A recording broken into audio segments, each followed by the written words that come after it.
মাঘ মাসের মধ্যে কেমন হাসি। কদম ফুল নিয়ে গেছে বলে আমার জাতীয় ফুল কদম ফুল। কেউ কি জানেন জাতীয় ফুল আমাদের? এগুলো কদম ফুল, জাতীয় কদম ফুল। কেউ নিতে চাইলে ইনবক্সে আসেন, দিলে পার্সেল হবে। কদম ফুল তো অনেক পছন্দ করে আমার।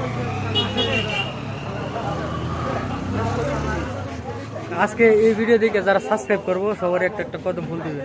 আচ্ছা, যারা যারা সাবস্ক্রাইব করবেন তাদেরকে একটা কদম ফুল দেওয়া হবে, পার্সেল করে দেওয়া হবে, সমস্যা নেই। আরো কিছু হ্যাঁ, আর কি? নতুন নতুন কদম ফুল আছে, হ্যাঁ সবারই দেওয়া হবে। কদম ফুল, কদম ফুল, তাজা কদম ফুল, তাজা তাজা কদম ফুল। যারা যারা কমেন্ট করবো তারা কি দিবেন? তা প্রতিদিন একটা করে ফুলের তোড়াটা দে না। এক মিনিট না ইয়ের তোরাটা দে না। আচ্ছা দেখি জয় করবো। হয়েছে বলো। পয়সা গেছে নাহলে আরো সুন্দর হইতো। আর কত ব্লক করে? কই তো দিলেন। হ্যাঁ কইছি, আর আর কল লাগবে।